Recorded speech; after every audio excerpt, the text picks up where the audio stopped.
8 noyabr Zəfər gününün 5-ci il dönümü ilə əlaqədar Cəlilabad rayon Heydər Əliyev mərkəzində tədbir keçirilir.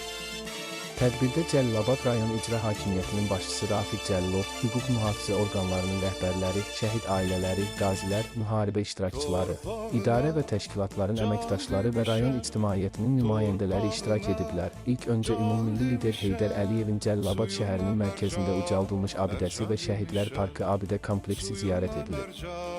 Mercan demişəm, canımı kurban demişəm. Canımı kurban demişəm. Ay gözüm canım, Azərbaycanım. Ay gözüm canım, Azərbaycanım. Canım can Azerbaycan. Can Azerbaycan.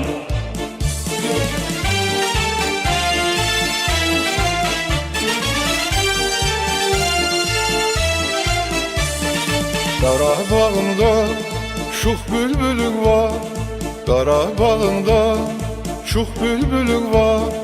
Baldan da şirin dadlı dilin var, baldan da şirin dadlı dilin var. Türkistan kimi böyük elin var, Türkistan kimi böyük elin var. Ay gözüm canım, Azerbaycanım. Ay gözüm canım, Azerbaycanım. Can Azerbaycan. Can Azerbaycan. Tədbir iştirakçıları Heydər Əliyev mərkəzinin foyesində 8 noyabr Zəfər gününə həsr olunan rəsm sərgisinə baxış keçirmişlər. Dövlət himnimizin səsləndirilməsi və şəhidlərimizin əziz xatirəsinin yad edilməsi ilə başlanan tədbirdə Zəfər gününə həsr olunan video çarx nümayiş olunub.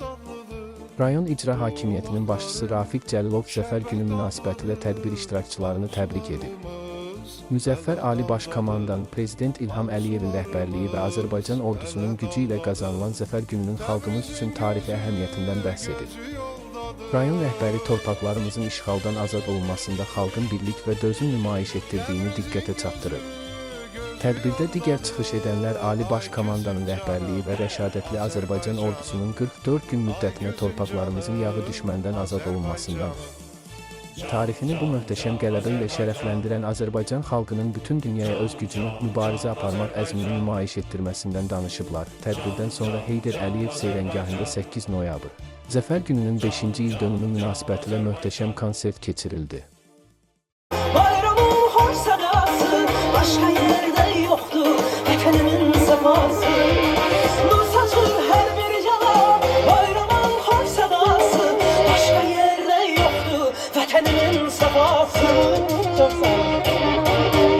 Bugün bayram axşamı zəfərdir hamı, bugün bayram axşamı zəfərdir hamı. Qoy hər kəs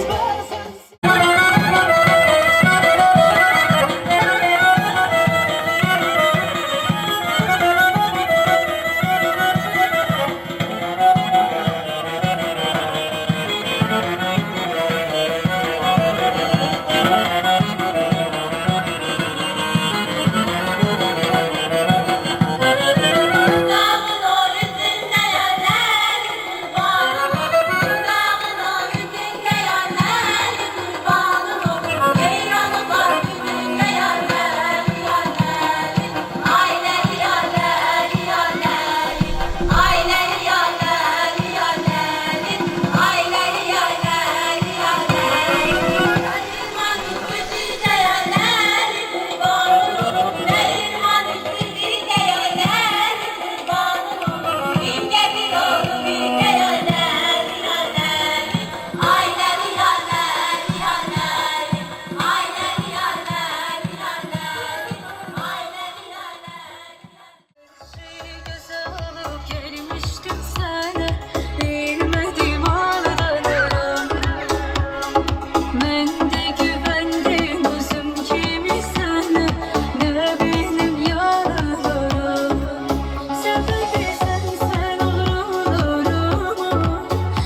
vətənim, sən namusum, qeyrətimsən vətənim.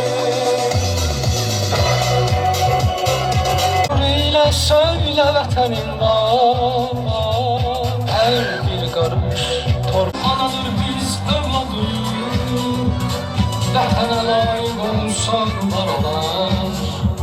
Çünki biz bu vətənin adı vətənim, Azərbaycan, onlar yurdum mənim.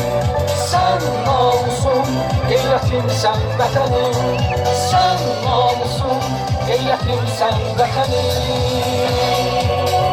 Əbədi vətənə bağlıyam, vətən alın yazım həyatımdır. Vətən anadır biz övladıyıq, vətənə layiq olsaq var olar. Azərbaycan, onlar yurdum mənim, Azərbaycan, onlar yurdum mənim. Sən namusum, qeyrətimsən vətənim, sən namusum, qeyrətimsən vətənim. Zirvədə olacaq millətimiz, uğrunda ölən varsa vətən var. Vətən anadır biz övlad, onlar yurdum mənim. Sən namusum, qeyrətimsən vətənim, Azərbaycan, onlar yurdum mənim. Sən namusum, qeyrətimsən vətənim, sən namusum, qeyrətimsən vətənim. Azərbaycan, onlar yurdum mənim. Sən namusum, qeyrətimsən vətənim, Azərbaycan, onlar yurdum mənim. Sən namusum, qeyrətimsən vətənim, sən namusum, qeyrətimsən vətənim. Bu möhtəşəm qələbəni, zəfəri, qanı, canı bahasına bəxş edən əbədi uca şəhidlərimizin ruhu qarşısında, ailələri qarşısında baş əyirik. Qazilərimizə can sağlığı arzu edirik. Gün boyu izlədiyiniz, dinlədiyiniz və bu möhtəşəm 8 noyabr Zəfər günü tədbirimizin mükəmməl olmasında iştirak edən bütün bizim əməkdaşlarımıza, səhnə alan sənətçilərimizə, həmkarım Zeynəb xanım Kəngərliyə sizin gürültülü alqışlarınızla Fərhad Həbibiyə alqışlar gəlsin. və bizim bugünkü tədbirimizin baş tutmasında şəxsən maraqlanan və onun təşəbbüsü ilə bugün biz konsert proqramı ilə sizin qarşınızda olduq. Bizim möhtərəm başçımız cənab Rafiq bəyə bir alqış istəyirəm. Çünki onun gəlişi ilə həqiqətən də Cəlilabadımızda huzur, bərəkət, ab-hava çox gözəl oldu. Abadlaşma çox möhtəşəm olub. Təşəkkür edirəm mən bir Cəlilabadlı olaraq şəxsən öz adımdan və bütün sizlərin adından. İndi isə qeyd etdiyimiz artıq mahnılarımız da səsləndi. Təbii ki, bu günləri bizim üçün də iftixarlı, fəxrli günlər idi, dəqiqələr idi. Bu əbədi zəfərimizdir və birliyimizdə əbədidə qalacaq. İndi isə təbii ki, bütün tədbirlərdə nə olmalıydı? Ateşfəşanlıq. Bu Bəli, qoy xalqımızın birliyi, ordumuzun gücü heç bir zaman sarsılmasın. amin. Ateşfəşanlığımız gəlsin. Kameralarımızı çıxardırıq. Gözəl-gözəl çəkilişlər eləyirik. Dronumuz hazırdırsa kameralarımız...